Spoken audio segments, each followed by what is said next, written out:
नमस्कार साथियों, मैं अनूप कुमार पांडे, शिक्षा संकाय।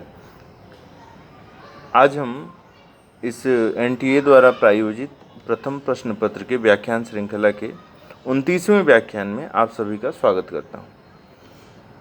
आज हम इस व्याख्यान श्रृंखला में उच्चतर शिक्षा व्यवस्था के अंतर्गत एनसीईआरटी राष्ट्रीय शैक्षिक अनुसंधान एवं प्रशिक्षण परिषद के विषय में परिचर्चा करेंगे। साथियों, विगत 3-4 व्याख्यानों से हम उच्च शिक्षा व्यवस्था के बारे में परिचर्चा कर रहे हैं। जैसा कि आप जानते हैं कि हमने जब इसकी शुरुआत की थी, सबसे पहले विश्वविद्यालयी शिक्षा को लिया था।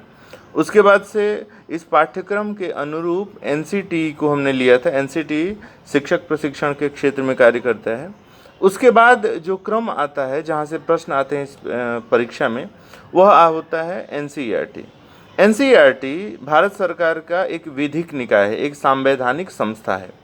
इसका कार्य है संपूर्ण भारत में माध्यमिक शिक्षा से संबंधित नए अनुसंधान करना, नवाचारों का उपयोग करना, पाठ्यक्रम को तैयार कराना और प्रयोग करने के लिए एनसीईआरटी ने अपने क्षेत्रीय महाविद्यालय स्थापित कर रखे हैं। इन महाविद्यालयों में जब भी किसी पाठ्यक्रम के ऊपर अनुसंधान करता है एनसीईआरटी, पाठ्यक्रम को जब व्यवस्थित करता है, व्यवस्थित करने के बाद प्रयोग करने के लिए सबसे पहले अपने इन क्षेत्रीय महाविद्यालयों का चयन करता है। इसकी स्थापना भारत सरकार ने एक संवैधानिक संस्था के रूप में 1961 में किया था, 1961 में। तब से यह भारत सरकार में माध्यमिक शिक्षा से संबंधित और उच्च शिक्षा में भी, जैसे शिक्षा के नवाचारों से संबंधित, शिक्षा तकनीकी से संबंधित या शिक्षक प्रशिक्षण के क्षेत्र में जो नया नवाचारों का उपयोग कर रहे हैं, नए उपकरणों का, नई विधाओं का, नई विधियों का जो प्रयोग करना है, उन सब के ऊपर अनुसंधान और अनुसंधान के बाद से कार्यरत व्यक्तियों के साथ सामंजस्य स्थापित करके उनको प्रशिक्षण देने का कार्य करता है एनसीईआरटी।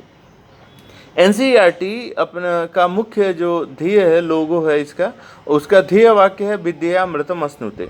यह भी पूछ देता है कई बार परीक्षा में, आप ध्यान रखेंगे, विद्यया अमृतम अश्नुते, विद्या से अमृत की प्राप्ति होती है, यह इसका ध्येय वाक्य है।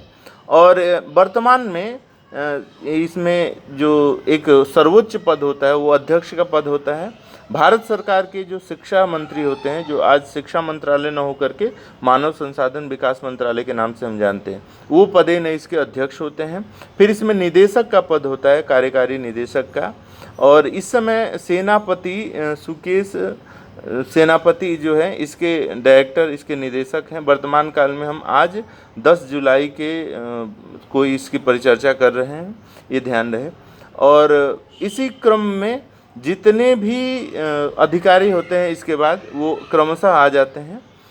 यह एनसीईआरटी राष्ट्रीय शैक्षिक अनुसंधान और प्रशिक्षण परिषद जो अपने नवाचार उपयोग करता है, नए की सुविधा को जन्म देता है, नए पाठ्यक्रम का आश्रयण करने के लिए राष्ट्र स्तर पर प्रयोग करता है।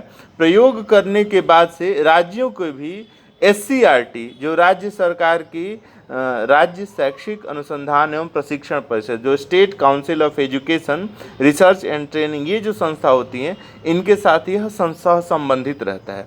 इसकी कुछ अपनी संस्थाएं हैं जिन संस्थाओं के माध्यम से अपने कार्य को सुचारू रूप से चलाता है। उनमें है राष्ट्रीय शिक्षा संस्थान नई दिल्ली।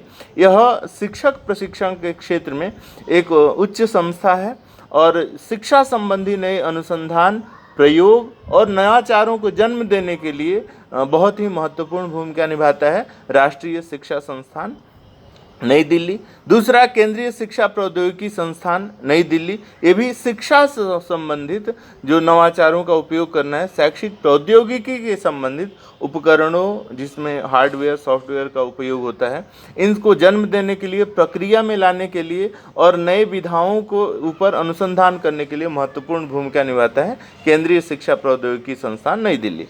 फिर पंडित सुंदरलाल शर्मा केंद्रीय व्यावसायिक शिक्षा संस्थान, यह भोपाल में है। यह भी इसका जो है आंगिक एक संस्था, एक अंग के रूप में कार्य करता है। इसके अलावा इसके क्षेत्रीय संस्थाएं हैं और 5। जिसमें क्षेत्रीय शिक्षा संस्थान अजमेर है, अजमेर राजस्थान में स्थित है। यह क्षेत्रीय महाविद्यालय रीजनल कॉलेज के नाम से, एनसीईआरटी के रीजनल कॉलेज के नाम से जाना जाता है सामान्यतः। इसी प्रकार क्षेत्रीय शिक्षा संस्थान भोपाल मध्य प्रदेश में स्थित है। फिर क्षेत्रीय शिक्षा संस्थान भुवनेश्वर, ये उड़ीसा में स्थित है। क्षेत्रीय शिक्षा संस्थान मैसूर, ये दक्षिण भारत को देखता है। और उत्तर पूर्वीय क्षेत्रीय शिक्षा संस्थान जो शिलांग में स्थित है। इन क्षेत्रीय महाविद्यालयों के माध्यम से जो एनसीईआरटी अनुसंधान करता है, उस अनुसंधान को अलग अलग क्षेत्रों में अनुप्रयुक्त रूप में पहले प्रयोग करके यहाँ देखता है। कौन सा अनुसंधान? एक उदाहरण के लिए आप देखिए, जैसे आपने देखा होगा पहले जो बीएड हुआ था, शिक्षा शास्त्री पाठ्यक्रम हुआ करता था, वह 1 वर्ष का था, फिर बाद में 2 वर्ष का किया गया।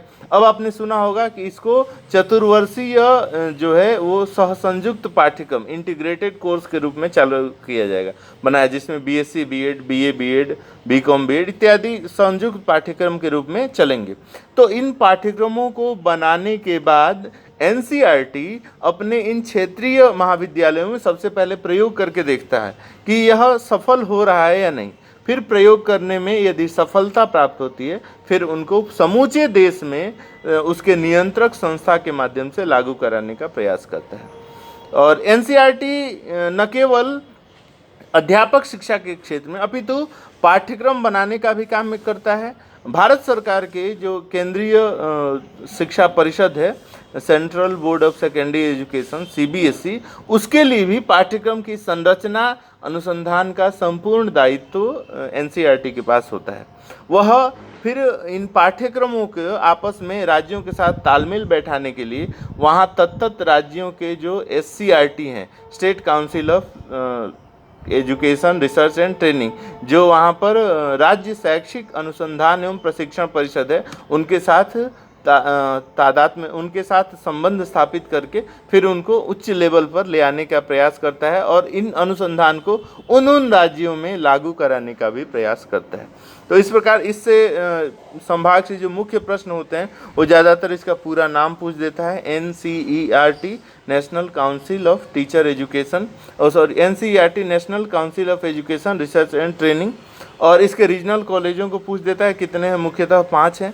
ये कुछ संस्थाएं हैं जो 3 मुख्यतः ये पूछ देता है कि यहाँ कहाँ से संबंधित हैं। और इसके अलावा इसमें इसके जो लोग उसका आदर्श वाक्य उसको पूछ देता है। इसकी अवस्थिति मुख्यालय कहाँ पर है? नई दिल्ली में, यह पूछ देता है। तो संभवतः इन प्रश्नों का अगर उत्तर आप दे पाएंगे, मुझे पूरा विश्वास है। फिर अगली श्रृंखला में एक नए बिंदु के साथ फिर मिलेंगे। तब तक के लिए सभी का बहुत बहुत धन्यवाद।